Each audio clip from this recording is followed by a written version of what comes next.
Olá, bom dia a todos. Como vão vocês? Espero que estejam todos bem. Hoje começa a terceira sessão do Empowering the Truth 2024.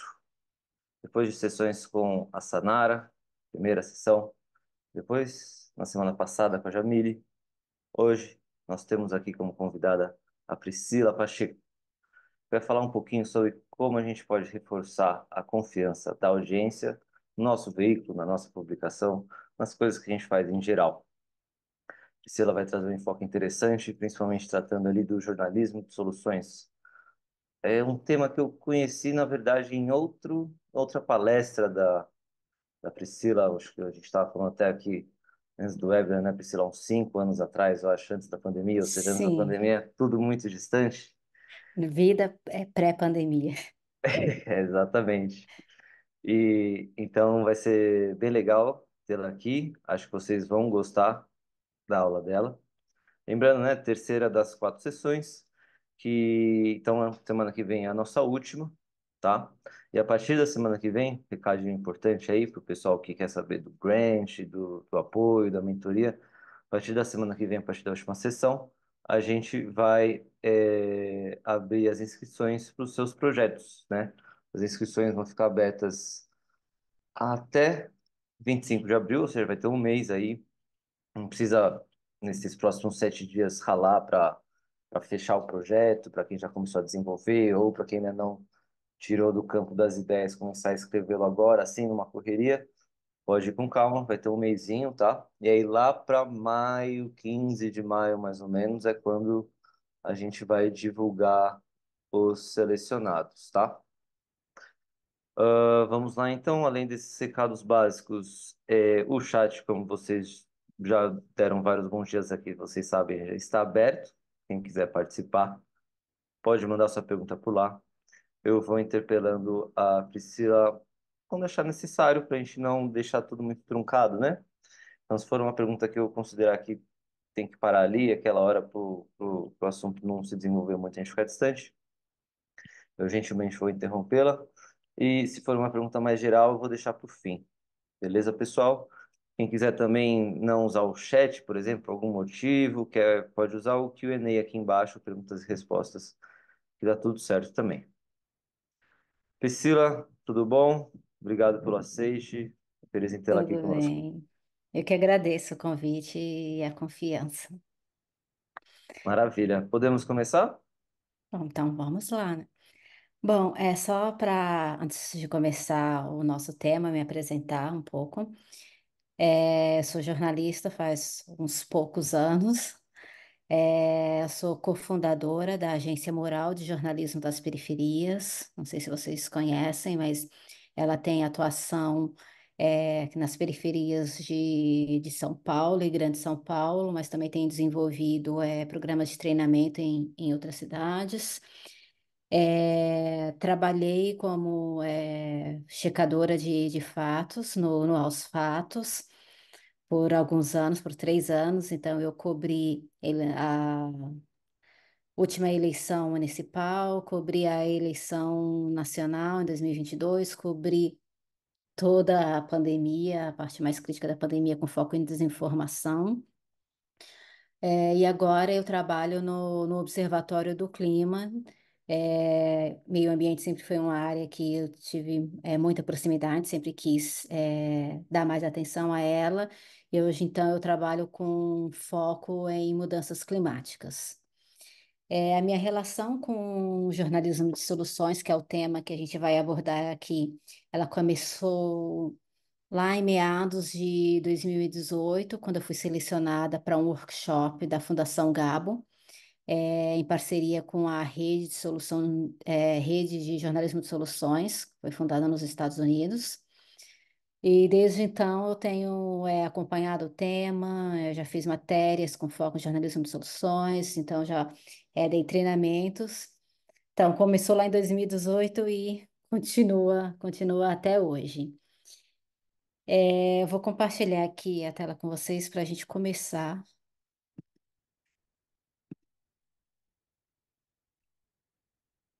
Vocês conseguem ver? Sim. Tá. Então, o ponto é reforçando a confiança da audiência.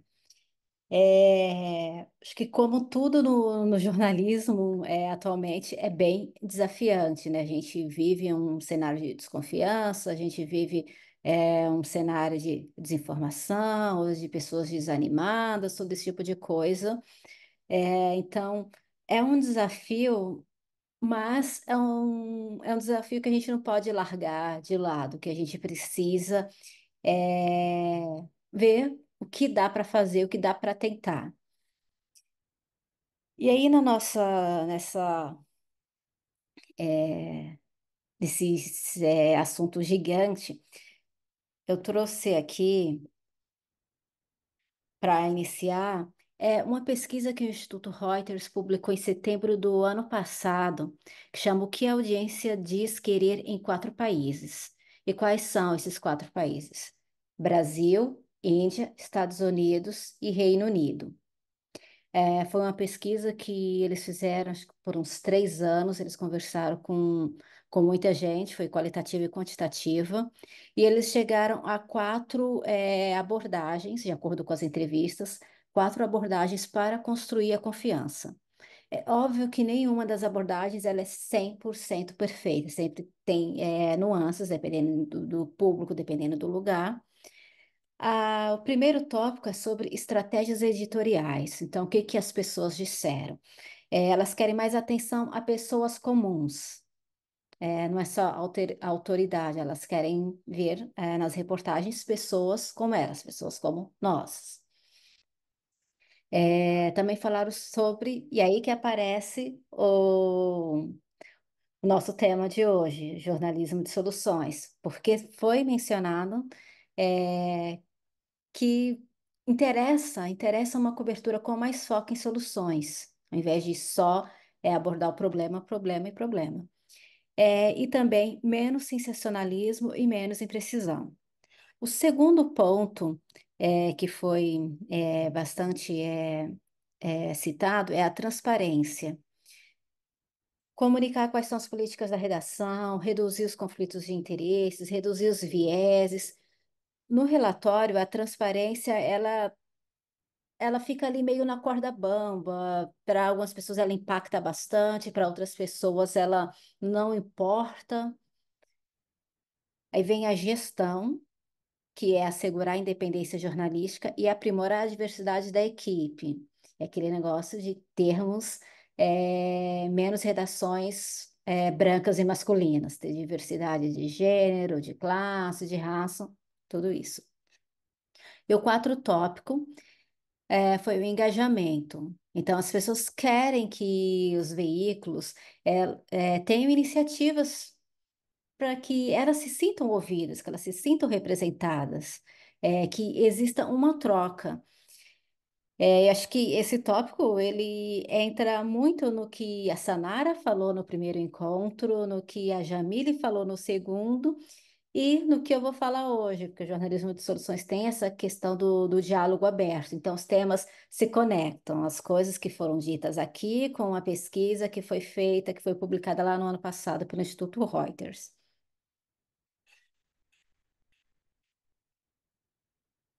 E aí, indo direto para o tema jornalismo de soluções. Nessa pesquisa, é, foram feitas várias perguntas, as mesmas perguntas para os quatro países, e no Brasil, a abordagem com soluções foi considerada muito importante para 60% das pessoas entrevistadas. 60% é um número razoável. Eles também fizeram um recorte entre pessoas menos interessadas em jornalismo, menos interessadas em notícias, e com pessoas que têm o interesse de consumir o nosso trabalho.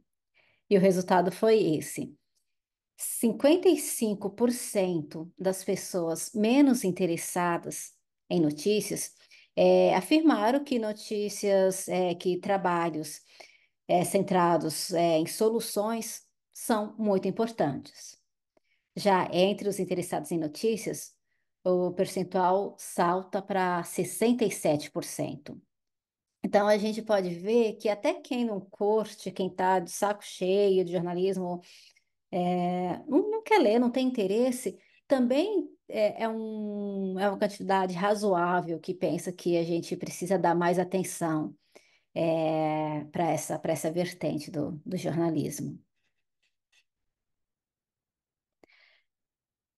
Vanessa, se você puder compartilhar com eles o link da pesquisa, Tá, é, vou passar aqui. a, a apresentação está em português, mas o PDF completo tá em inglês, mas lá tem os gráficos, dá para dá para entender bem.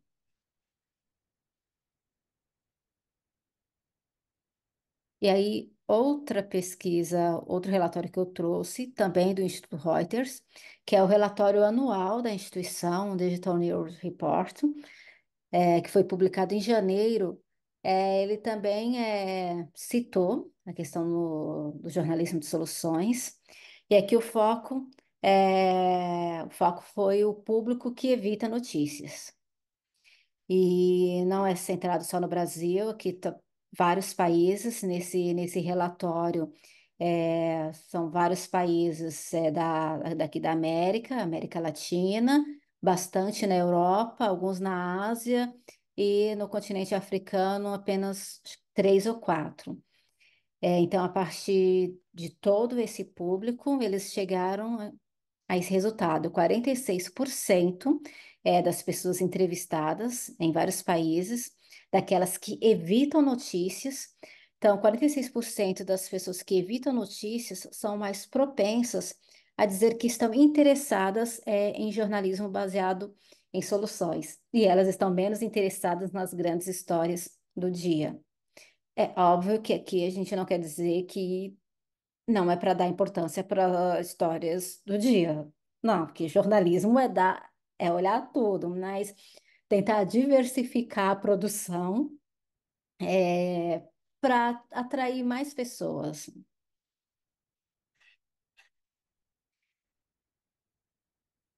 E o que é jornalismo de soluções, né, quando a gente fala?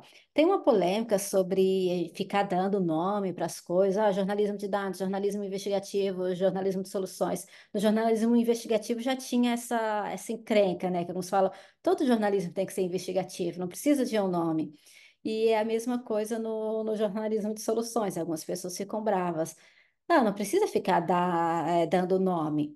Mas eu acho que, assim, eu não tenho nada contra nomes, acho que pode ter nome para qualquer coisa, mas eu acho interessante, assim, só para as pessoas pensarem mais no que vai ser o principal daquela produção, né?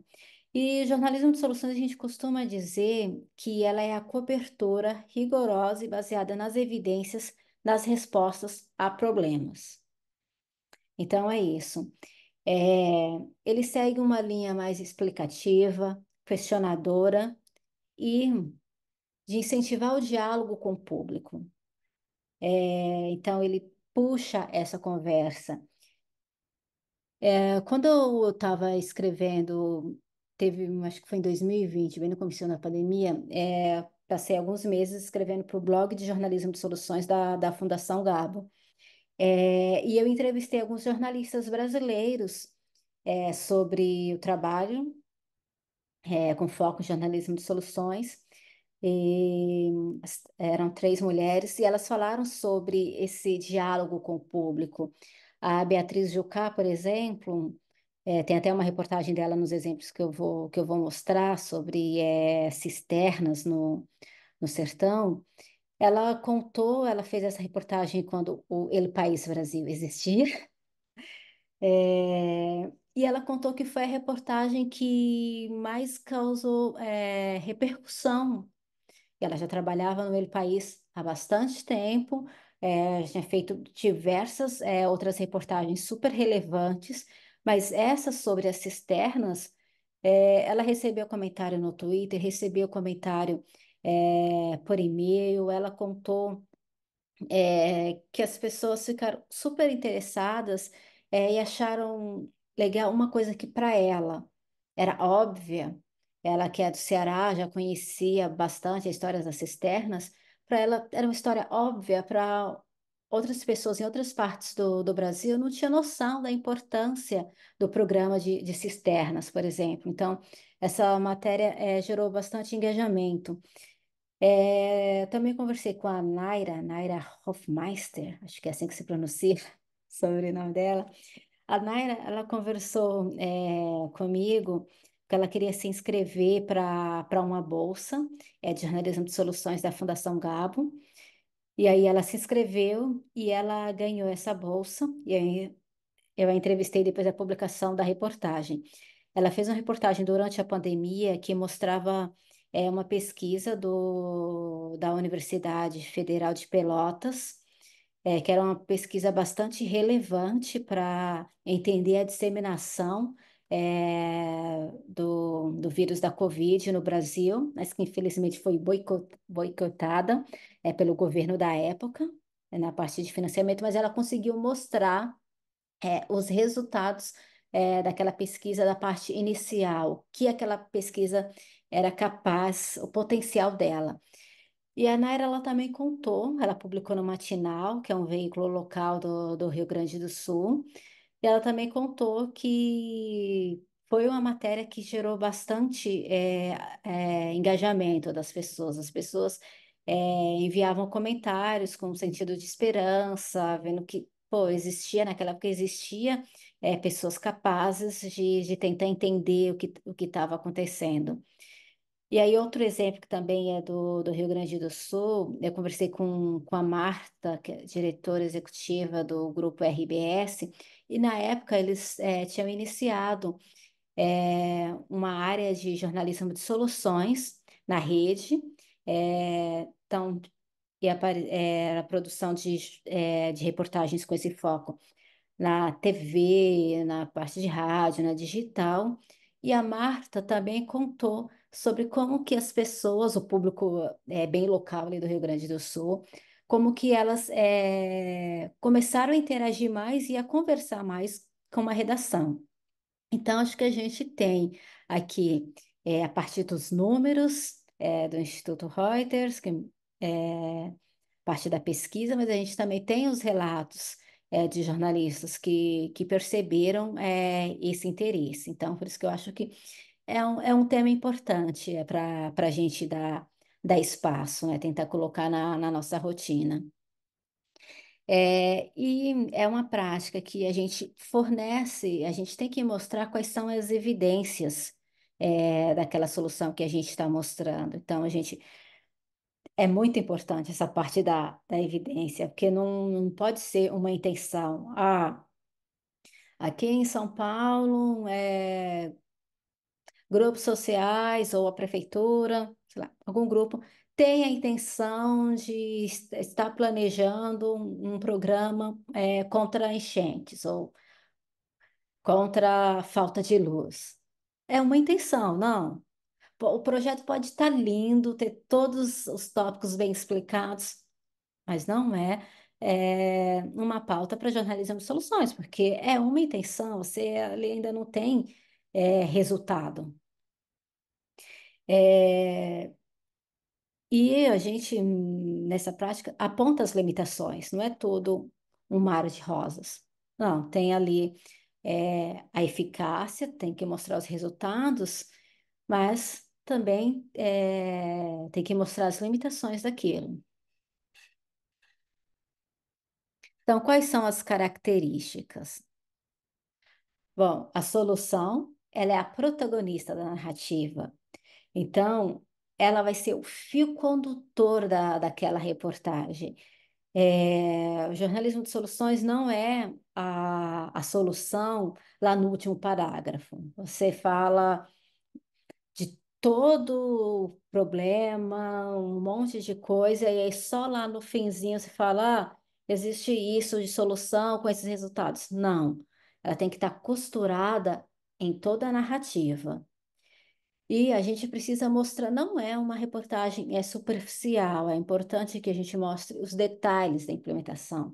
Como acho que isso vai ficar mais claro quando eu mostrar algumas reportagens, alguns alguns exemplos. Como eu falei, não vale só a intenção, tem que ter resultados, tem que mostrar efetividade, isso é muito importante. Inclui pessoas, mas se concentra no processo da resolução. A ideia não é transformar, contar a história de super-heróis.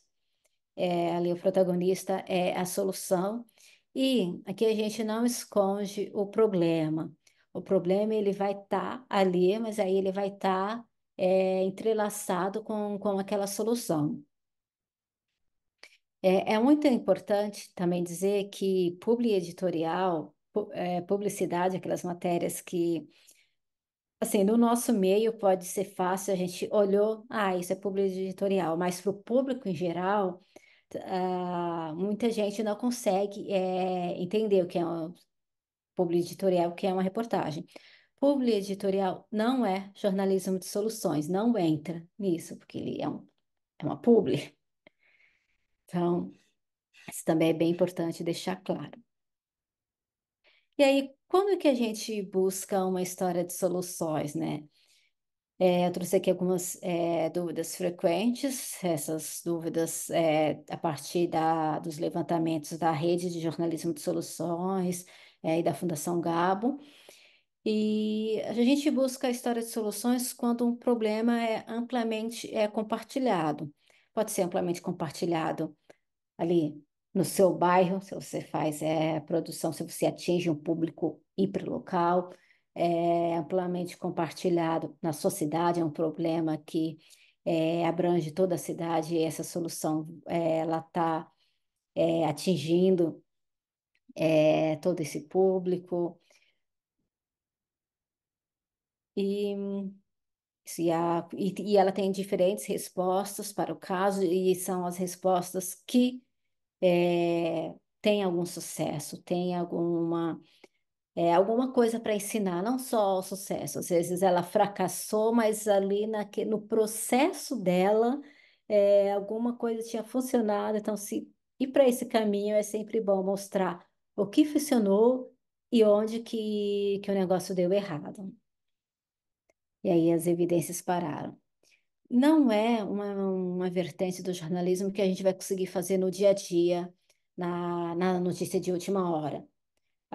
Explodiu um bueiro, mas sei de uma solução ali que está sendo implementada. Não. Aquela notícia de última hora, ela pode ser o gancho daquela reportagem que você vai produzir com mais atenção, com mais pesquisa, conversando com diferentes especialistas, porque na apresentação, né, quando a gente fala da cobertura rigorosa. Então, é isso, ela exige pesquisa, ela exige é, dados. Se não tiver dados, precisa da parte qualitativa, então você precisa conversar com algumas pessoas impactadas por aquela solução para entender se ela é mesmo efetiva. Conversar com especialistas, é bem interessante, com especialistas que não estejam envolvidos naquela solução, e também para também não ser um negócio muito estilo release, por exemplo. Então, por isso que é importante conversar com outras pessoas e também para entender qual é o problema, entender bem o problema que é atingido por aquelas soluções. E se existem histórias de soluções econômicas, fáceis e rápidas. É, Acho que isso pega bastante nas histórias locais. Quando a gente fala de uma reportagem mais elaborada, às vezes já pensa, nossa, preciso de muito tempo, preciso de mais dinheiro, mas não. Apesar de não ser ideal, não ser interessante para notícia de última hora, para aquela notícia do dia a dia, dá para fazer reportagens que não demandem um longo tempo, que não precisa de viagem, que não precisa de muito dinheiro. Então, dá para ir para um caminho mais econômico e rápido, sim. e principalmente nas histórias locais, nas histórias que estão ali perto, perto de vocês.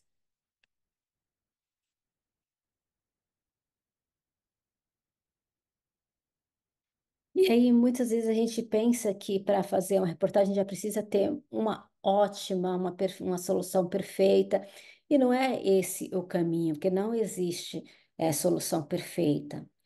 A gente encontra ações que elas têm uma evidência, elas têm resultados, mas elas vão ter ali alguma limitação. Então, o que é importante é o quanto de resultado ela consegue. E o quanto que esse resultado é relevante para aquela área, para aquele local. E aí nisso sempre vão existir os pontos fortes e os pontos fracos. E é importante que isso também apareça na sua reportagem. Como eu falei, não é um mar de rosas. E a vida ela é complexa, ela nunca é 8 ou 80. Então, a mesma coisa quando você vai falar de soluções. E sobre, aí nisso, sobre a evidência, a gente precisa da evidência suficiente para mostrar que aquela reportagem tem credibilidade. Tem que ter algum resultado ali comprovado que você conseguiu ver, que é palpável. É, e isso pode ser para iniciativas que começaram há pouco tempo. Às vezes nas etapas preliminares, no comecinho, ali já tem, não tem muita evidência, mas já tem alguma coisa que dá para você mostrar.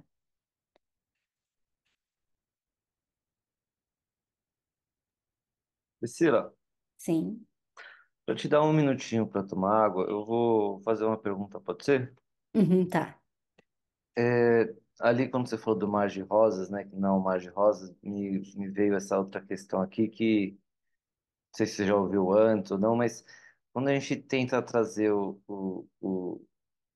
quando fazer essa ponte, né, o jornalismo de soluções com a confiança do público com o nosso veículo, é isso se dá, essa ponte se dá pelo sentimento que o jornalismo de soluções pode trazer ao leitor, ou seja, de ver que aquele problema, aquela questão, e muitas vezes, né, no jornalismo local, associado ao seu bairro, sua cidade, aquilo tem uma solução, é esse, digamos, talvez um sentimento positivo que pode Sim, reforçar? é o sentimento de esperança. O pessoal que estuda jornalismo de soluções fala bastante disso. E a gente já tem também em dados que as pessoas deixam de ler jornais porque consideram muito negativos. E tem até um dos relatórios antigos do Instituto Reuters mostra que 32% dos entrevistados, eu não sei se é o de 2020, 2021, é desses antigos, Uhum. deixavam de consumir jornalismo que achavam muito negativo. E até no meu dia a dia, às vezes algumas pessoas falam: Ah, eu não assisto jornal porque é só desgraça, é só notícia ruim. Ah, eu não leio jornal, já estou cansada, é só catástrofe. É, então tem, quando vem, a gente não ignora o problema, então o problema vem ali embutido na solução. É mais leve para a Uhum. pessoa. Ela sabe que aquilo existe, mas ali ela está vendo que tem algo sendo feito. Então, aí vem aquela sensação de mais, não digo bem-estar, né? Acho que é mais de esperança. Então, já não começa com aquela carga negativa da reportagem tragédia, trágica. Óbvio que tem temas que a gente não consegue fugir disso, mas acho que o jornalismo de soluções, ele é usado, ele pode ser usado em várias editorias, saúde, segurança pública, então acho que existem várias formas da gente tentar conversar com o público usando ele e tentar incentivar, promover esse sentimento de esperança É porque as pessoas em geral, principalmente na América Latina, estão bem sem esperança, né? A gente vive momentos bem desafiantes toda hora, né? Pandemia, é crise política, é crise econômica, outros países aí o negócio é bem pior, é conflito. Então é importante. Então, de fato, existe essa questão de despertar um sentimento de esperança. Uhum. Eu gosto é justamente isso também, eu aprendi um pouco com você, foi esse outro olhar do que a matéria pode despertar, né, no leitor, assim. Às vezes é indignação, às vezes é raiva, e às vezes é Uhum. esperança, né? Às vezes é esse outro, nessa ampla gama de sentimentos que pode se ter depois de ler uma reportagem ou assistir uma reportagem. Um deles é se sentir bem, por que não? Sim, e a gente precisa, né? A gente precisa desse equilíbrio, porque a gente é soterrado por problemas todos os dias. Uhum, É, mas não sei, mas acho que bem mais do que outros países mais estáveis, mais ricos. Acho que eu percebo isso com os meus contatos do Canadá, por exemplo, que eu tenho uma relação próxima. A galera de lá é mais uma vida mais light, podemos dizer, em comparação. Eles têm um amigo jornalista. Às vezes é meio difícil explicar a nossa dinâmica aqui no Brasil, na ok. América Latina, porque eu acho que a nossa rotina como jornalista aqui na América Latina é mais pauleira. Uhum, É problema atrás de problema, né? Então é complicado e aí tem que buscar esses caminhos, né? E pensar, tentar um equilíbrio. A gente não vai conseguir escapar da catástrofe, porque a gente está numa região com problemas, mas buscar, olhar, ter uma visão ampla sobre o que está acontecendo e aí pescar onde que as coisas, o que as pessoas estão fazendo. E aí equilibrar as reportagens, mostrar que mesmo nessa catástrofe tem gente fazendo coisa. sim, bacana. A gente recebeu já um comentário aqui, já falando que gostou das 9 perguntas para avaliar sua reportagem, então vamos para esses pontos. Ah, legal. Eu coloquei essas perguntas que eu acho que é interessante quando você for montar a sua pauta, quando você terminar de escrever a sua reportagem, for lá fazer a revisão, você olhar esses tópicos, né?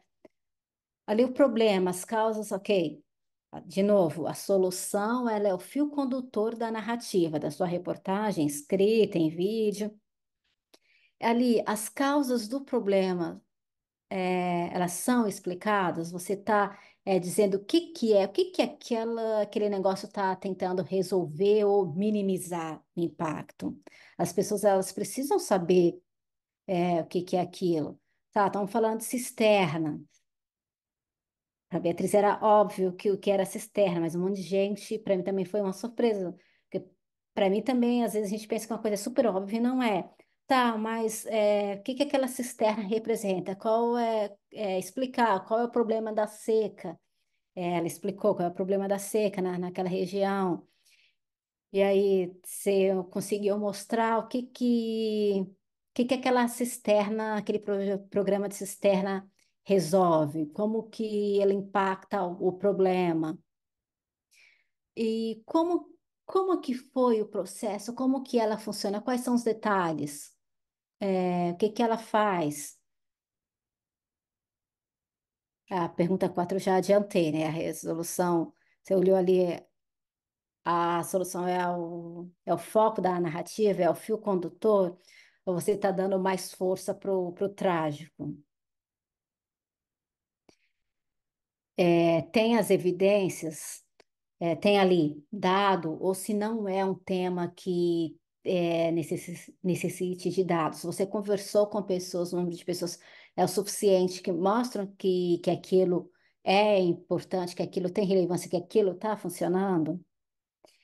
Você conseguiu mostrar que não é um mar de rosas, que tem a limitação. Olha, é super legal. É, mas tem essa limitação, funciona desse jeito, funciona daquele jeito, tem essa limitação, porque mostrar a limitação, ela não tira o valor da sua reportagem. Na verdade, ela agrega valor porque mostra a sinceridade. Você está mostrando, olha, dá para ter esperança. Tem esses desafios, tem essas limitações, mas funciona de alguma maneira. Aqui, tá parecendo uma publi reportagem? Você tá, tipo, fazendo propaganda para alguém? Você apresentou essa informação nova, uma nova informação, uma nova perspectiva. Conseguiu falar com fontes que não estão diretamente ligadas à solução para entender o problema, para entender a importância daquela solução. Então, acho que são algumas perguntinhas que ajudam é, a você avaliar a sua reportagem, ver se ela está seguindo esse caminho de jornalismo de soluções. Eu trouxe aqui vários exemplos, mas são muitos, a gente não vai entrar em todos, mas para ilustrar um pouco do que eu falei e mostrar as diferenças. Eu trouxe aqui diferentes tipos de reportagem, tem reportagem em vídeo, reportagem em texto, mas eu também trouxe de diferentes editorias, a gente tem segurança pública, saúde, educação. Eu vou começar mostrando as duas primeiras foram feitas por mim e depois eu mostro de acordo com o tempo, com as perguntas, eu vou mostrando as outras e a gente vai discutindo, se vocês tiverem comentários sobre elas, dúvidas, conforme eu for falando. Então, eu vou mudar aqui o compartilhamento da tela.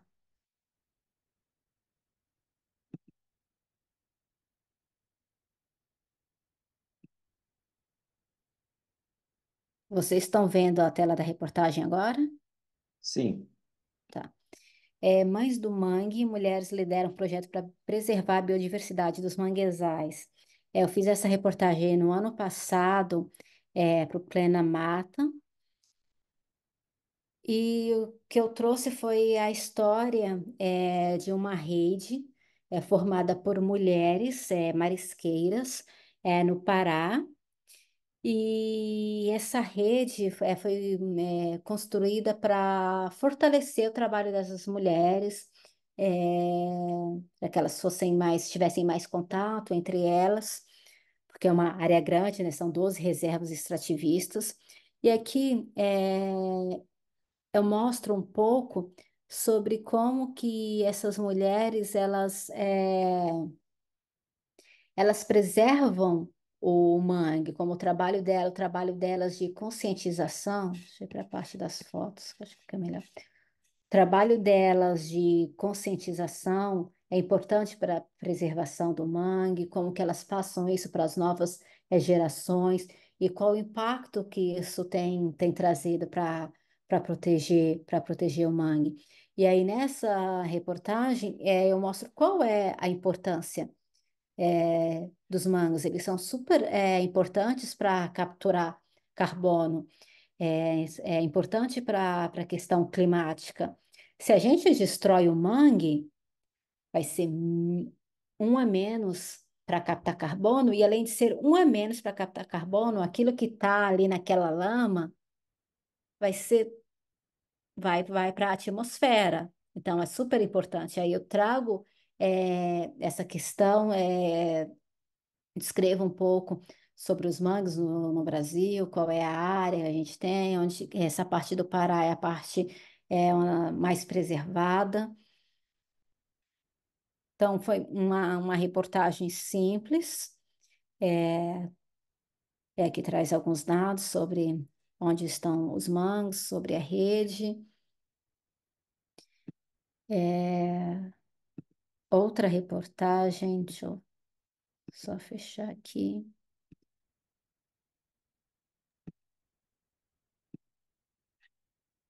enquanto a gente passa para outra, eu vou ler um comentário aqui que a Sim. Liana mandou para a gente, tá? Ele diz o seguinte: muito importante você fazer esse comentário sobre o público que desiste de consumir notícias porque acha tudo muito negativo. Pessoalmente, como público de notícias e não pensando como jornalista, eu acho que faz parte do letramento do público, da literácia de mídia, explicar para as pessoas que não é para consumir notícias o dia inteiro. Se você ficar limitado a no máximo 2 horas por dia de conteúdo Hard News, muito provavelmente não vai ficar impregnado por essa negatividade e menos ainda propenso a rejeitar o consumo de conteúdo jornalístico. Hashtag educação midiática, ela completou. Acho que tem essa questão da educação midiática. Tem a questão também que hoje, com rede social, né, as pessoas são bombardeadas por conteúdo o tempo todo. Ah, mas acho que também tem um certo desânimo, mesmo quem não fica o dia todo olhando notícias, tem uma questão de desânimo por causa de alguns problemas, que aí depende muito também de onde você está na sociedade, né? Do quanto que os problemas que a gente vive te impacta, né? Se você Uhum. está num lugar mais violento, ou se está num lugar mais pobre, acho que tem todas essas nuances, né? Sim, Vou compartilhar outra tela. Bom, essa reportagem eu fiz em parceria com o quadrinista Alexandre de Maio e com a equipe dele. A gente fez essa reportagem, foi encomendada, foi um pedido do Outriders, que é um veículo independente na Polônia. Eles tinham me contratado primeiro, que eles montaram um projeto na pandemia. Era um outro site, não me lembro agora, mas a ideia era buscar. Eu tinha que monitorar veículos de vários países da América Latina para procurar o que em cada país as pessoas estavam fazendo para driblar é, a pandemia de Covid-19, para sobreviver diante da pandemia.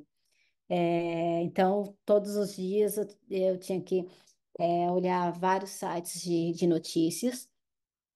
E tinha muita coisa sendo feita, desde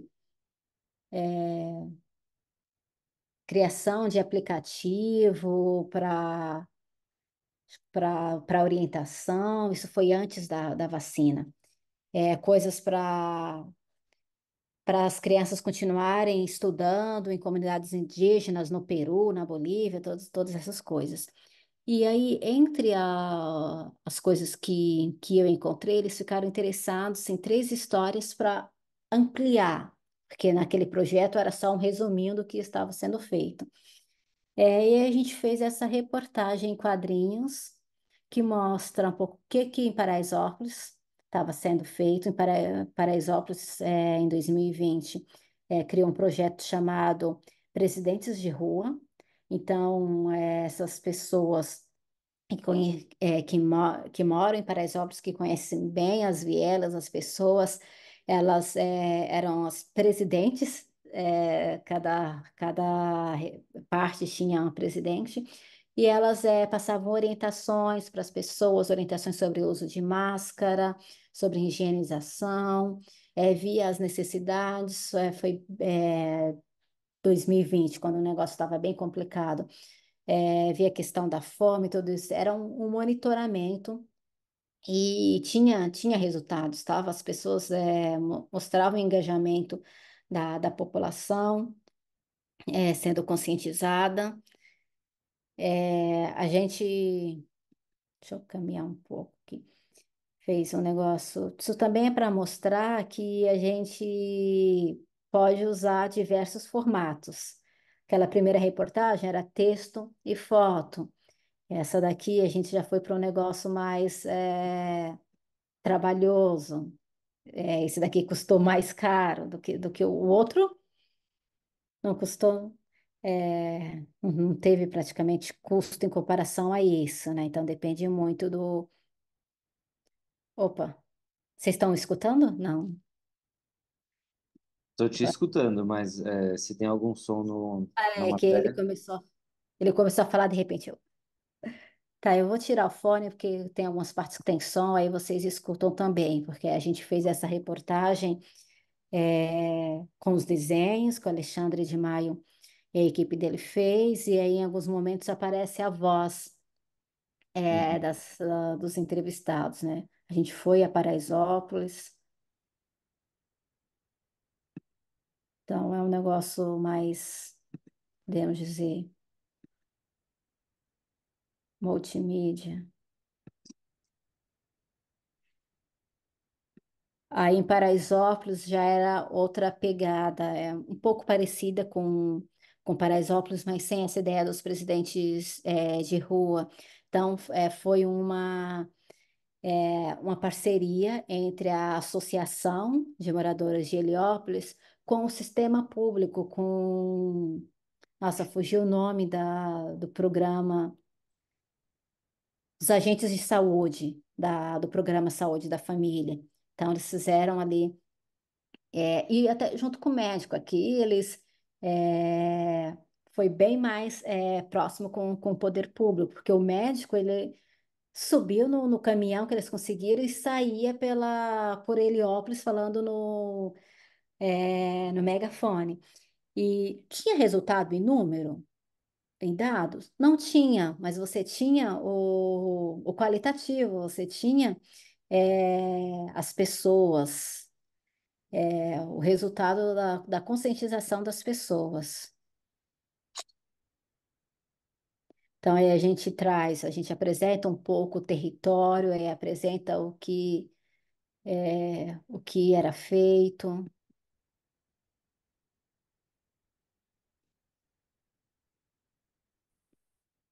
E a última região, para quem é de São Paulo, Paraisópolis está ali, na Zona Sul, perto do Morumbi, faz parte do distrito da Vila Andrade. Heliópolis já está no Sudeste, lá na pontinha da Zona Sul, pega o distrito do Ipiranga e o distrito do Sacomã.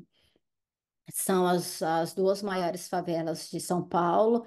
Tem aí uma competição entre elas de que eu sou a maior, é, então não direi quem é a maior. E aí, Brasilândia, que fica lá na Zona Norte, que também teve ali uma união entre moradores para passar informações. Naquele momento da pandemia, sem vacina, o principal era passar informações sobre a contaminação, sobre a importância do uso das máscaras. Para vocês terem ideia, isso daqui foi publicado na época que a gente ainda usava máscara de pano. Ainda falavam, não, preciso. Foi aquele momento da febre que o pessoal começou a costurar máscara em casa, a vender, então foi bem no comecinho mesmo. Então, mostra aqui um pouco do poder do jornalismo local.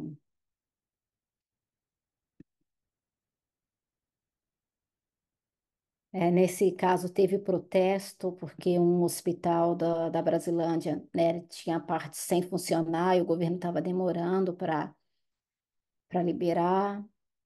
Eu estou passando a parte em inglês porque eu olhei aqui, tem em polonês, espanhol e português. O português não está funcionando, dá erro. Então, só o inglês que Polonês sobrevivi. não ajuda muito, não. Não, polonês pior ainda, né? Deixa eu trazer dois comentários e uma pergunta aqui. Uma da Flávia dizendo que Paraisópolis foi exemplo de autogestão durante a pandemia.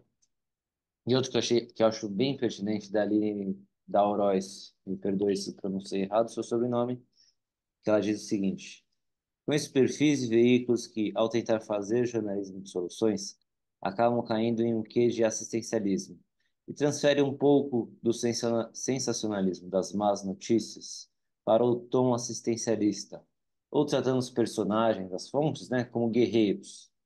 Você já viu essa tentativa frustrada de jornalismo de soluções acontecer?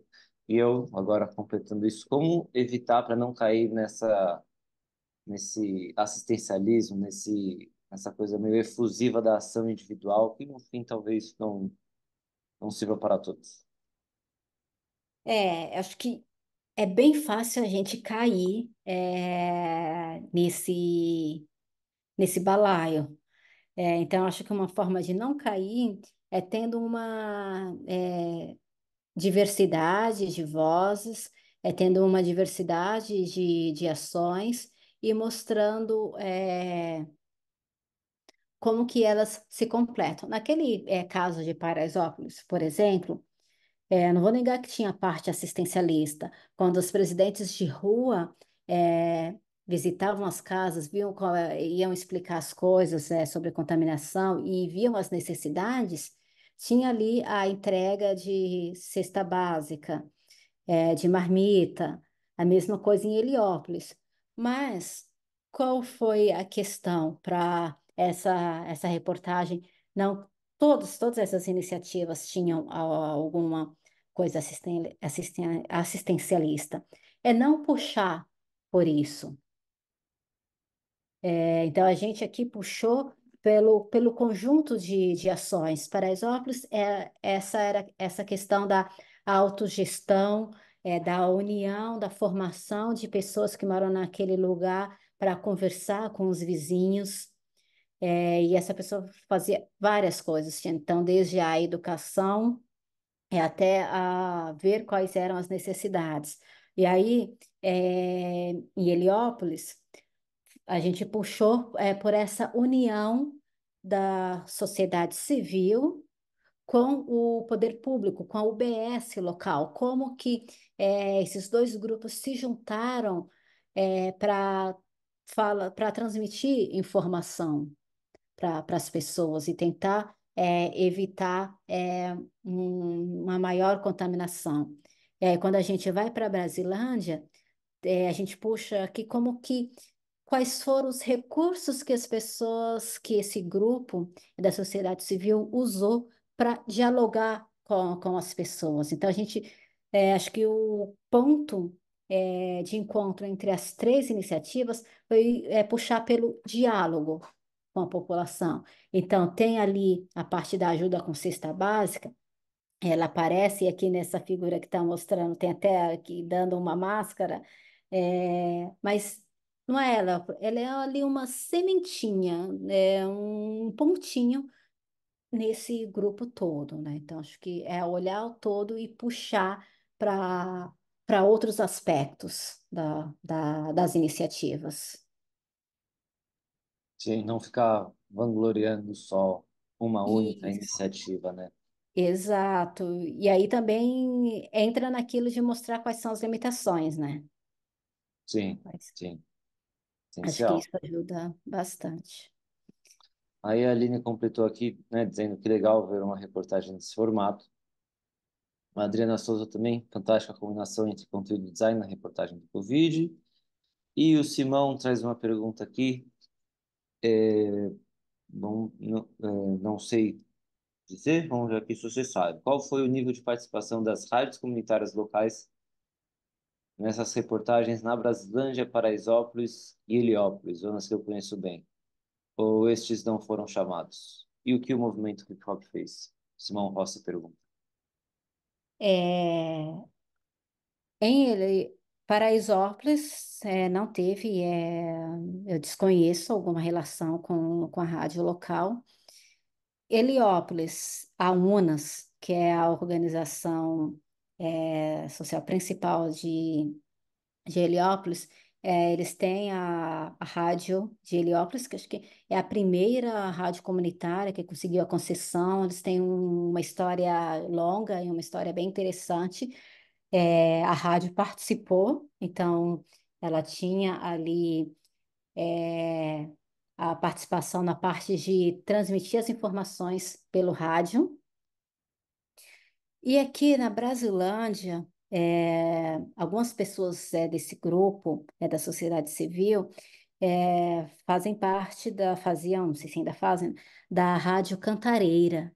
Então, a Rádio Cantareira também entrou na parte de disseminação de informação sobre a importância do uso da máscara. Na época ainda falava um pouco ainda era forte o isolamento social, então, dessa parte de evitar festas. Então, as rádios comunitárias, elas entraram em Heliópolis e na Brasilândia. A outra pergunta era sobre o hip hop. Isso, isso. Bom, a Se gente eu não parou me bem. engano, justamente conectado a essa última, né, da Brasilândia, que eu vi na Brasilândia. Isso, porque na Brasilândia a galera também saiu com carro, eles também conseguiram um carro, um caminhão para sair pelas ruas, falando no megafone, no microfone, e o hip hop, artistas locais, eles foram convidados para fazer apresentações artísticas, então tinha lá é, esse rapper aqui, o MC Preto, o Oloco, sei a pronúncia direito, ele participou dos carros e aí ele cantava e a letra da música tinha uma mensagem sobre a pandemia. Deixa eu só ver aqui se tem o som. Deixa eu ver. Vocês escutam? Meio travado, mas escuto. Pegue corrente pela vida, mano.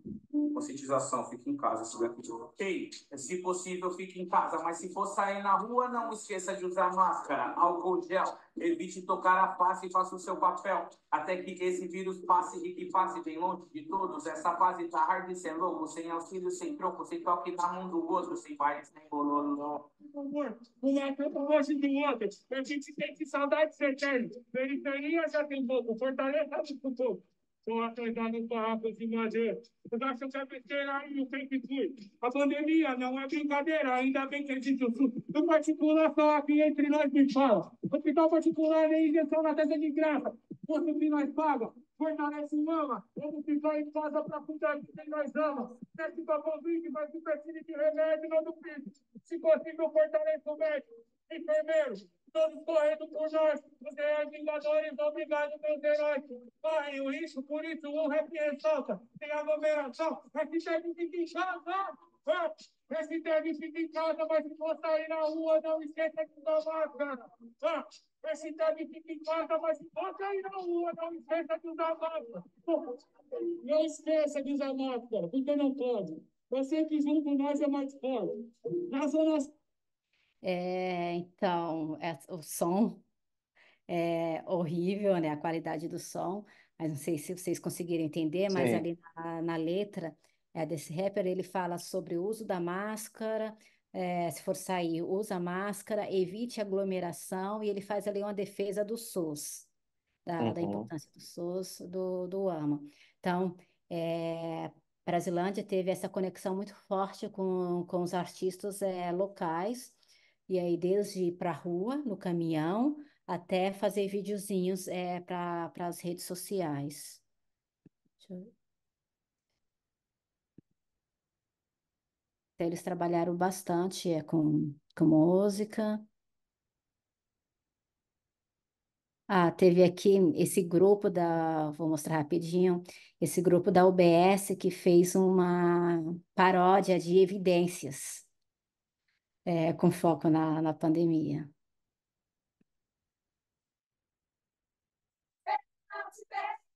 Sonegando as aparências, disfarçando as evidências, mas pra que viver fingindo, se eu não posso enganar o coronavírus? Fique em casa, chega de mentiras, de negar que ele veio, ele espalha mais seguro, um abraço logo mesmo, cuide bem da sua família, se previna e se precisa sair. Só quero ver você fazer assim. Lave as mãos, use a máscara. Se ainda você quer viver feliz, lave as mãos, use a máscara. Se ainda você quer viver. É, então, foi uma reportagem custosa, com muitos recursos, mas que ela poderia ser feita de uma forma mais simples, né? Daria muito bem para fazer só em texto, com foto, é, Sou ou Nadir. em vídeo. Participamos das pastorais sociais da paróquia. Então, deixa eu agora ir para outra. Mais algum comentário, alguma dúvida sobre? Tem uma boa do Dimas aqui, Hum, acho que a gente pode ir tocando para outras matérias, para outra apresentação, que ele diz o seguinte: como atuar quando, durante a apuração de uma reportagem, a solução, foco da pauta, mostra-se problemática, cheia de inconsistências? A crítica à solução enquadra-se como jornalismo de soluções? deixa eu ver se eu entendi. Se a solução ela é problemática, é isso?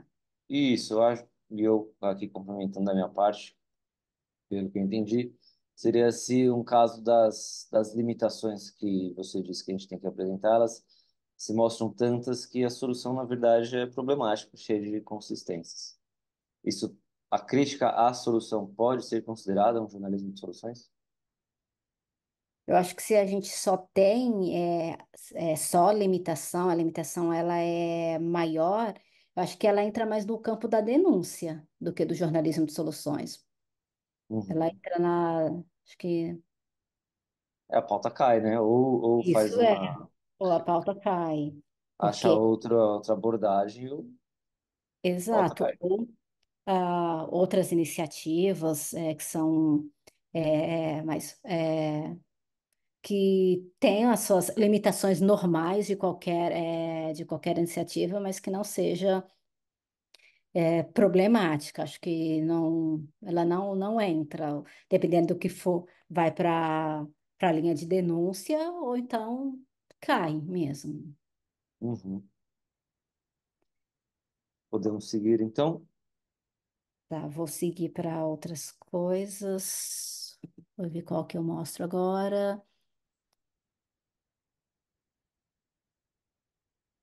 Bom, as próximas são de vídeo, mas acho que talvez vídeo demore um pouquinho. Não sei se você acha que vale mostrar mais algum vídeo. Eu vou Eu agora não sei se tem vídeo ou não, mas eu sugeri da cisterna, né? Que a gente da estava cisterna. falando no começo da apresentação. Tá,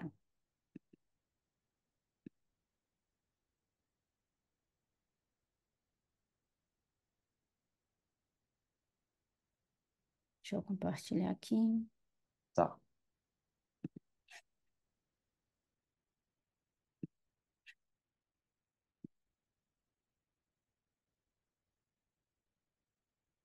Bom, essa da cisterna da Beatriz Jucá foi um especial. Ela fez, se não me engano, 5 reportagens. Também foi uma reportagem que ela ganhou a bolsa da Fundação Gabo. E aí isso deu para pagar a viagem dela. Na época ela estava morando aqui em São Paulo, a redação do El País era em São Paulo, mas ela teve a possibilidade de viajar para várias cidades do sertão. E qual era o problema aqui que a Beatriz citou, partindo da solução? No governo Bolsonaro, o programa de cisternas teve queda, começou a ter quedas de investimentos. Então, a Beatriz, ela começa falando da importância dessa política pública, como que ela mudou a vida dessa política pública, mudou a vida das pessoas, isso sem assistencialismo. É, e aí, como que a política pública estava sendo descontinuada no Brasil? Então, ela foi lá, ela conversou com as pessoas, e aí ela trouxe que a cisterna é mais do que uma caixa cheia de água. Ela mostrou como que as pessoas, elas mudaram a alimentação, porque elas conseguiam fazer roça, fazer plantação de verduras variadas. Algumas pessoas começaram a ter renda com isso, porque podiam vender a produção. Então, teve ali um enriquecimento na alimentação, complemento na renda. Então, ela traz uma coletânea de coisas, de evidências a partir daquela política pública. E aí, deixa eu ver se já está nesse primeiro, que ela também mostra os dados. Ela mostra dados de pobreza, dados. é, Mas ela também traz os dados do programa de cisterna mesmo, quanto era em determinados anos e quanto eles foram caindo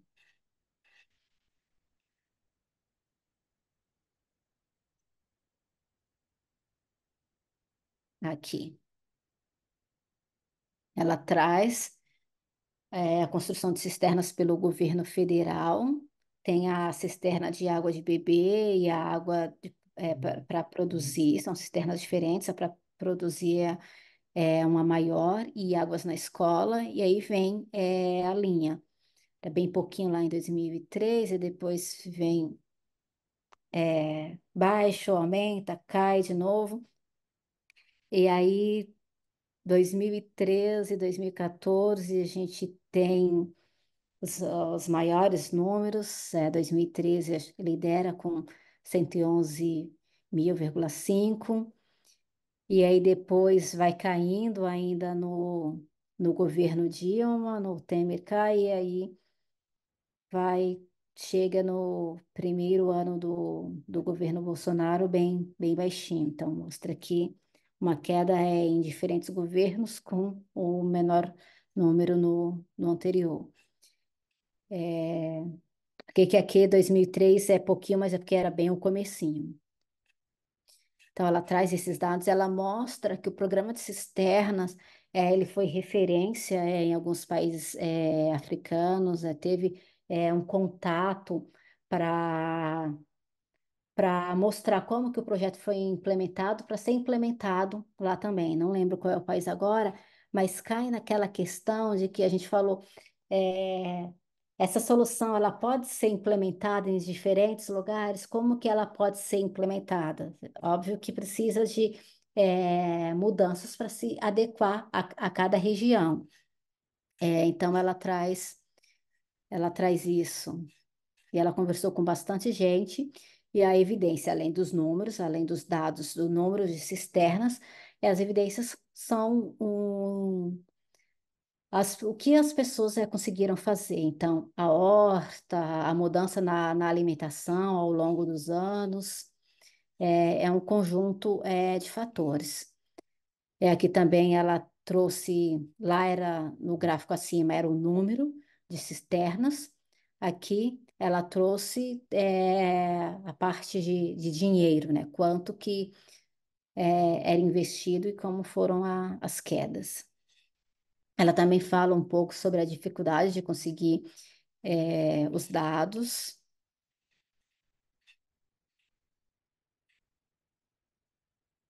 E ela fez em parceria com uma fotógrafa. Acho que o último capítulo até é só fotografia. E aqui são as outras reportagens. Na segunda, ela entra mais naquilo que eu falei sobre como que mudou a dieta do sertão.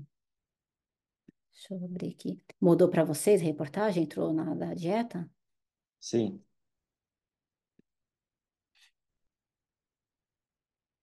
Então, vai além do beber a água, e aí ela traz esses detalhes, que aí é uma solução que traz outras pequenas soluções, e aí vai gerando os impactos. Isso também foi feito em 2020, também já faz um tempinho.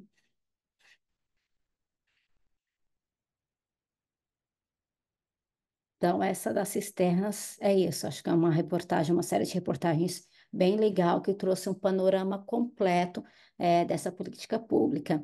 E mostrar uma política pública não é fazer propaganda do governo, óbvio, dependendo de como você vai produzir essa reportagem. Se você compra a ideia lá de um release, por exemplo, vai ficar como propaganda. Mas se você vai lá conhecer a política pública, ver o que ela promoveu e quais são as problemáticas dela. Nesse caso, tá, existe a política pública, mas em diferentes governos ela foi sendo sucateada. E qual é o problema dela estar sendo sucateada? Ela gerou uma revolução, ela gerou vários benefícios e agora corre risco, né? Então, indo por esses caminhos, você consegue escapar dessa questão de propaganda do poder público. Que é algo Algum que tem que. Sim, temos uma bem interessante do Simão. Flávia aqui pediu para mandar o link, eu já estou mandando aqui, Flávia, o da primeira matéria, tá? Aí de lá eu- você consegue acessar as outras. Oi. Você mandou da cisterna? Isso, vê a peste, mas neste ano, Deus. E o Simão, vou ler aqui, tá, dele. Uhum. Priscila, gostaria de partilhar uma situação que está acontecendo aqui no sul de Angola, isto é, nas províncias de Huila, Namibe, Cune, Cuando, Lugango, Benguela e Huambo. E tem tido seca cíclica, as comunidades falam dos seus problemas, e estas são as nossas fontes privilegiadas, mas as fontes oficiais, no caso as autoridades administrativas, não são abertas a disponibilizar informações e ajudar a solucionar a situação de concreto. Tens uma sugestão de que forma podemos atuar mais nas soluções dos problemas em contato? Ou seja, tem um conselho de que forma e estratégia podíamos adotar para levar mais soluções a estas zonas? Pelo que eu entendi, aí o problema principal está na falta de suporte do governo, né? Isso, é. É, eu acho que nesse caso, acho que é importante uma movimentação da sociedade civil na cobrança do governo, mas principalmente tentando contato com entes internacionais, né? Acho que tentar descobrir organizações internacionais que atuam em Angola, que olham para o continente africano em geral, para mostrar, olha, a gente precisa disso, o governo não está fazendo, o governo está sendo transparente, é, e aí acho que pedir ajuda mesmo para uma pressão, às vezes a pressão internacional, ela acaba auxiliando, né? Sim. E eu achei interessante aqui essa pergunta dele, que acho que tem a ver também até em que medida, se é que há alguma, o jornalista pode auxiliar na produção dessa solução, certo? Então, você faz uma pauta, verifica uma pauta não de soluções, verifica a existência de um problema e, de repente, tem algum contato, sabe os caminhos para auxiliar. Dá para ter esse tipo de atuação do repórter? Eu acho que o que a gente pode fazer como jornalista é fazer a denúncia, e fazer com que essa pauta ela chegue longe. Então, eu acho que além de fazer a denúncia, fazer uma reportagem estilo denúncia nos veículos locais, tentar também atingir os veículos maiores, os veículos grandes com repercussão internacional. Talvez nesse caso, você tenha que passar sua pauta para outro jornalista, né? Depende muito.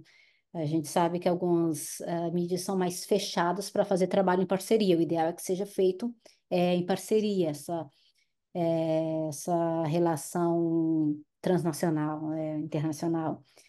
Então, acho que aí o caminho é mesmo para como o jornalista pode ajudar é fazendo a reportagem de denúncia e tentando alcançar outros. Depende muito do cenário do país, né? Aqui no Brasil, se a gente consegue colocar a denúncia na Globo, por exemplo, no Fantástico.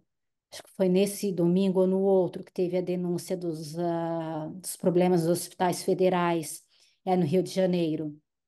teve a reportagem.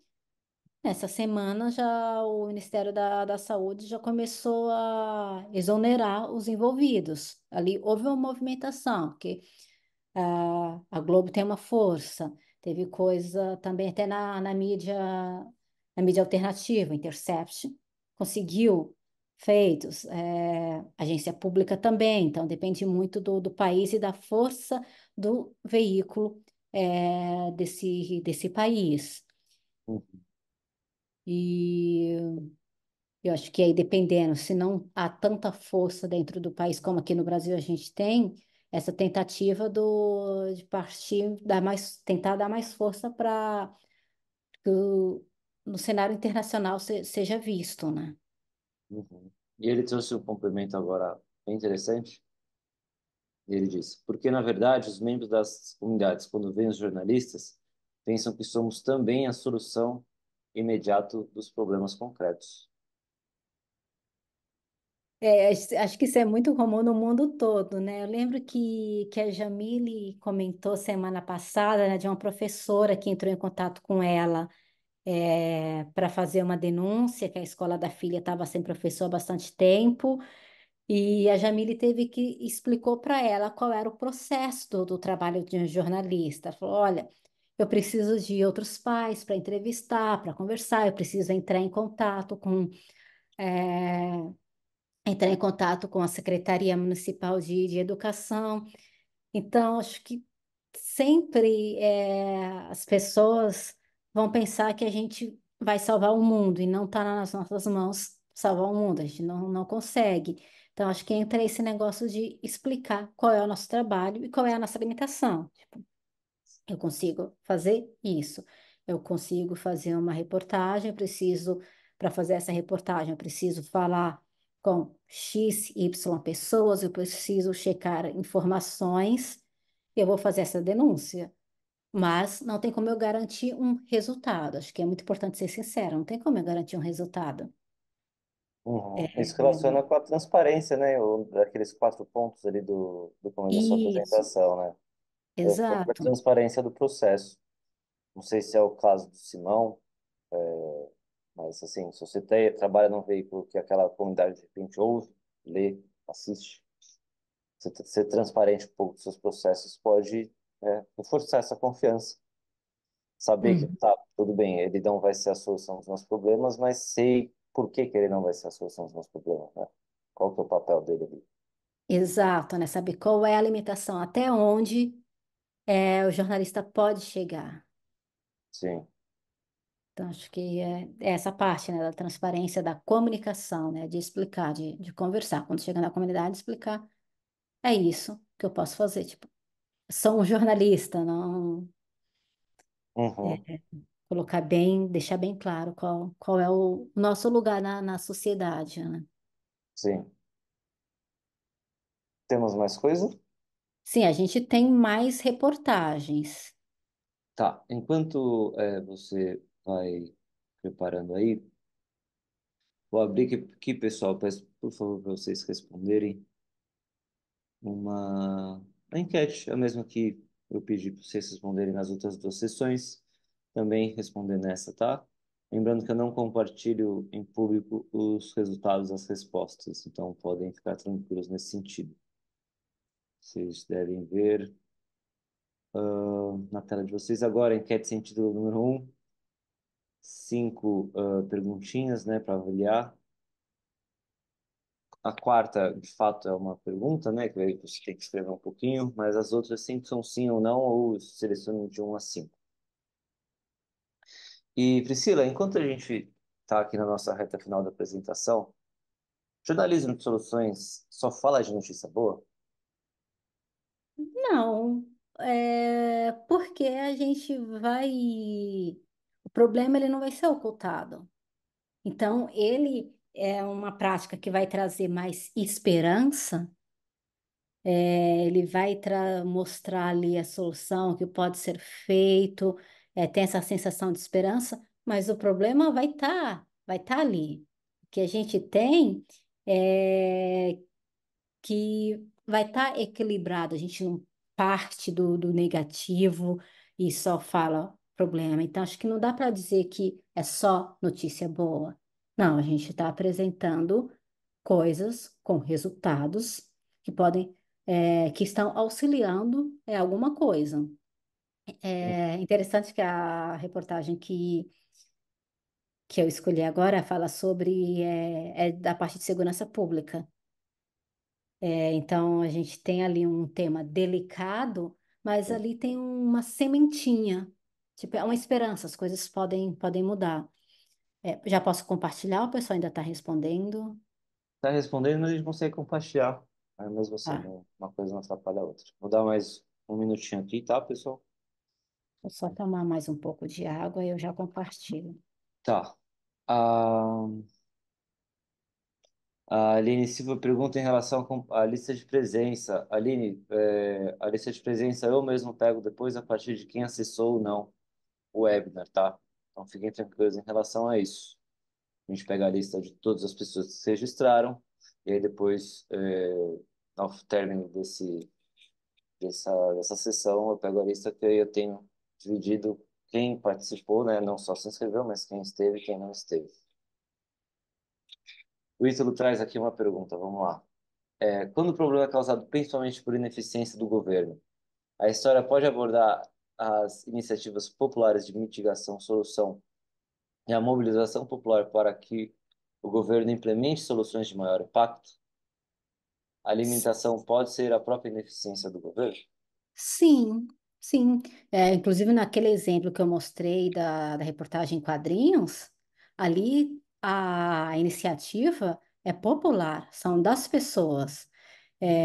Ok, que em alguns lugares ali teve a união com a UBS, mas aquela união não foi feita a partir de uma negociação com o governo, não foi uma ideia da prefeitura, não, a partir da população com os funcionários daquele lugar.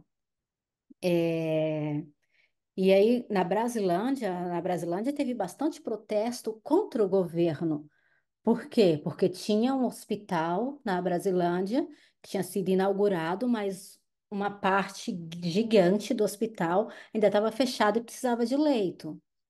Então, ali mostrou, e a gente mostra na reportagem essa questão da ineficiência. Essas ações surgiram porque o governo não estava presente. O governo que eu digo é aquele que tá no topo. Ele não estava presente, não foi ele que fortaleceu a questão da saúde da família, por exemplo, que os presidentes de rua não precisariam existir em Paraisópolis se tivesse uma equipe maior e mais eficiente de agentes de saúde, que é um programa super importante e um programa com muitos benefícios do Ministério da Saúde, mas que teve por um tempo ali uma diminuição no número, aí na pandemia estavam contratando mais, mas era um programa com potencial que ele não estava sendo usado em Paraisópolis, por exemplo. E a mesma coisa em Heliópolis, poder público ausente e na Brasilândia. Então, eu acho que é um cesto cheio de frutinhos, essa parte da mobilização da sociedade, né? Como que as pessoas fazem as coisas. Então, aqui nossa reta final. Ítalo agradece a explicação. Eu vou mostrar, então, uma reportagem de segurança pública, a questão das câmeras em uniformes. A gente, as câmeras, elas acabaram com a violência policial em São Paulo? Não, a gente continua tendo um problema grave, de violência policial em São Paulo, no Brasil. Mas as câmeras, elas trouxeram algum resultado. Tanto que é uma briga, para tirar as câmeras, e os movimentos que trabalham com segurança pública falam: não, a gente precisa manter a câmera, luta por isso, porque a câmera ela traz resultados. E nessa reportagem do UOL, ela trouxe uma evidência. a câmera em uniformes, elas diminuíram as mortes, elas têm uma evidência.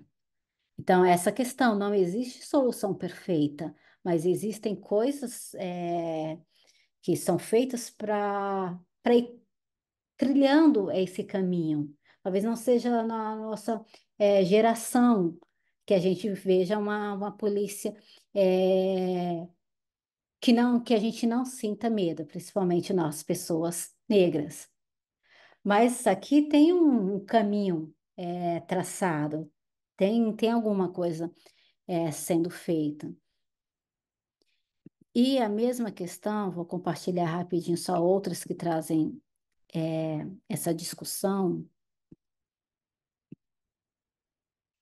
do não existe solução perfeita, mas existem coisas sendo feitas e que precisam ser feitas. Peraí que tá abrindo.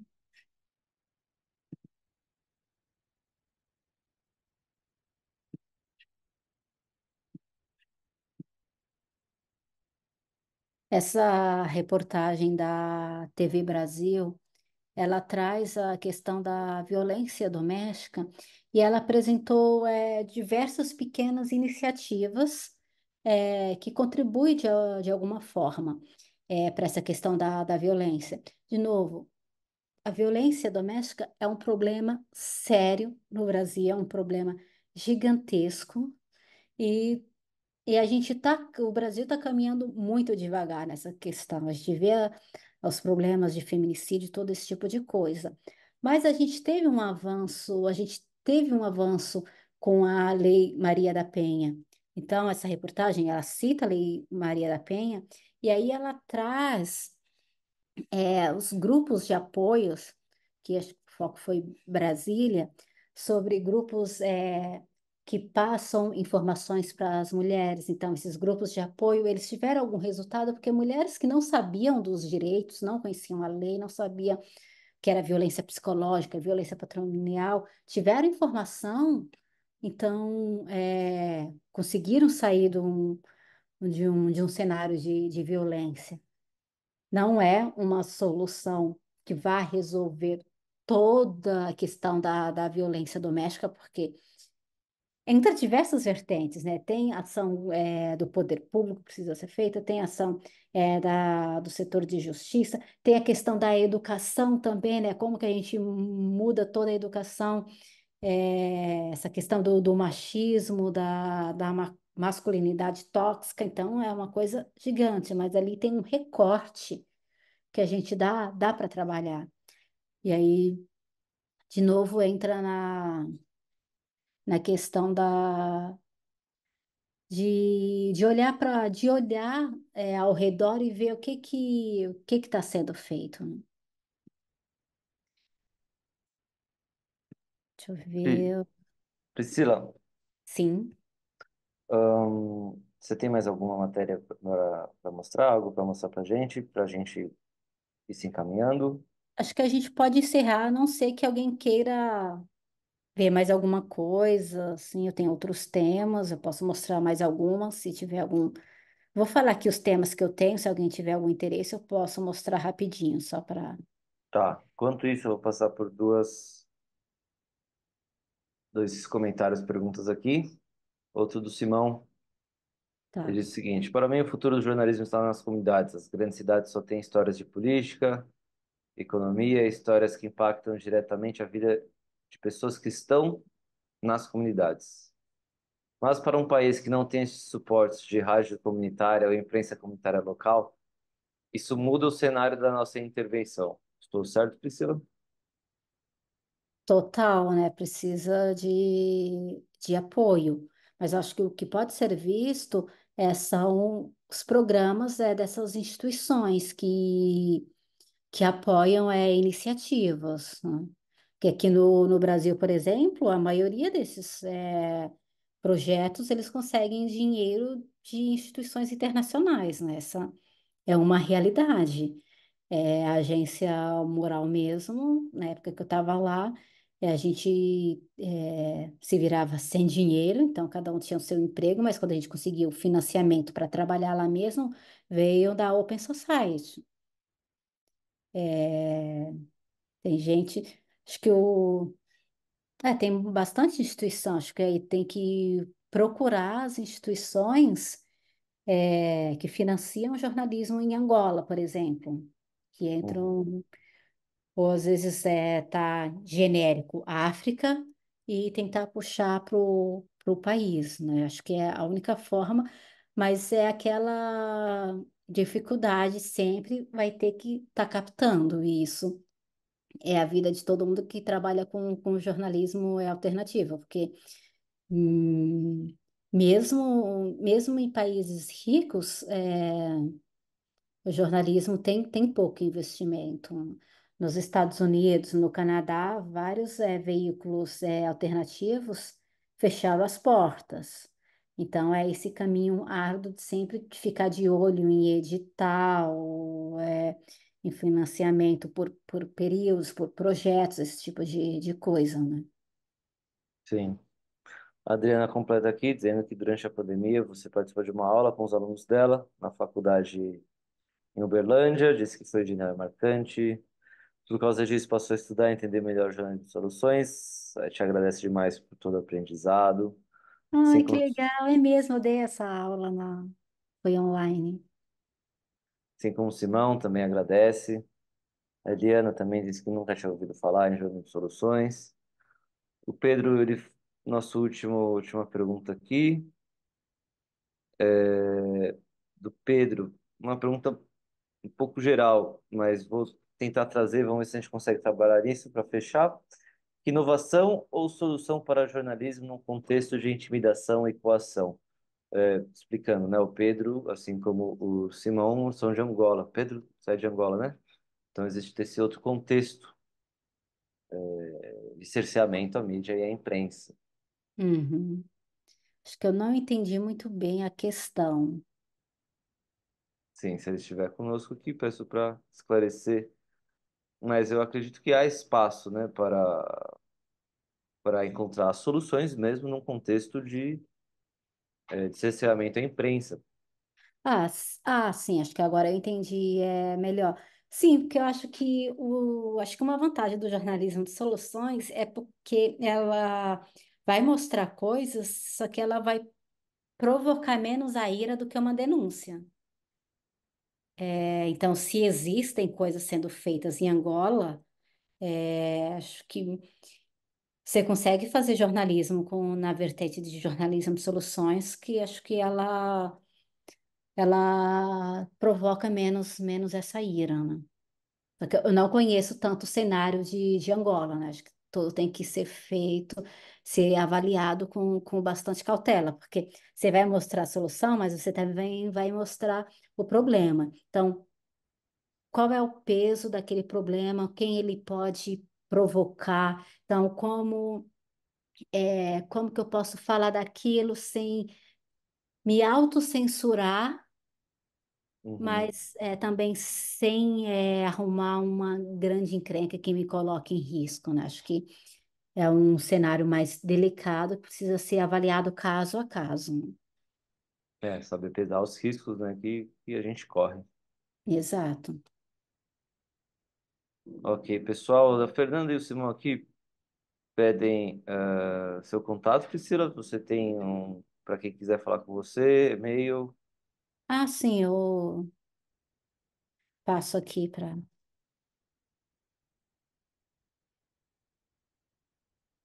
Você vai colocar aqui no chat? Estou escrevendo aqui para todo Tá. mundo.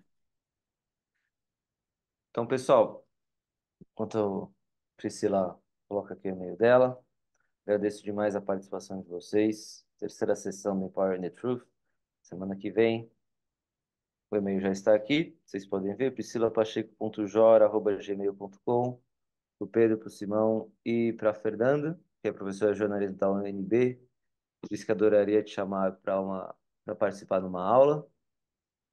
Uhum. Então, semana que vem, pessoal, nossa última sessão vai ser com Juliander Carpes sobre como aproveitar a inteligência artificial no jornalismo, que forma a gente pode usar essa ferramenta, né, que são várias ferramentas dentro dessa tecnologia, em nosso favor. não só não vê-la como uma bala de prata ou algo que vai acabar com os empregos, mas como que a gente pode colocar lá para ajudar nosso trabalho, tá certo? Priscila, muito obrigado pela sua participação. Você gostaria de fazer algum comentário final? Sim, rapidinho. Primeiro, agradecer pelo convite, agradecer a todo mundo que participou. Espero que tenha sido útil para bastante gente. E só lembrar, como eu falei no começo, que essa questão do jornalismo de soluções, ela está bem ligada à questão do diálogo com o público. Então, quando pensar na pauta de jornalismo de soluções, também já pensa seguir aquelas dicas da Sanara, já pensar no produto e como fazer, e sempre pensando isso de acordo com o que você tem para investir. Então, as coisas são interligadas.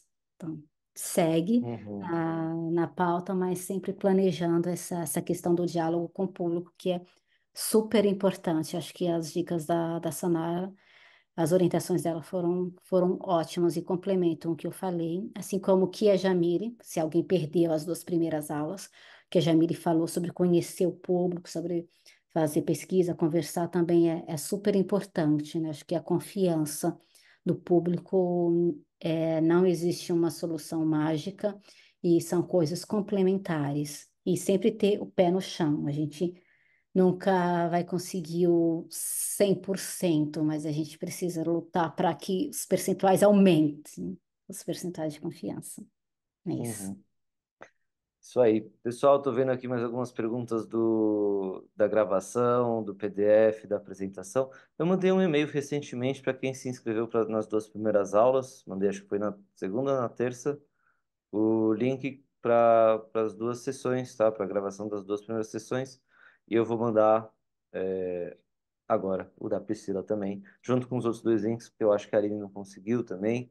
Alguns e-mails podem ter caído na caixa de spam. E a El também, essa resposta serve para você. Depois passo aí a gravação da terceira sessão e também as outras duas, que já passei, mas não tem problema, passo de novo. Tá bom? Notícias sobre o Rio Grande, Flávio, eu falei no comecinho, a partir da semana que vem a gente abre a partir da sessão, vai até 25 de abril e os resultados devem sair em meio de maio, tá? Então, esses são os prazos que a gente tem aqui.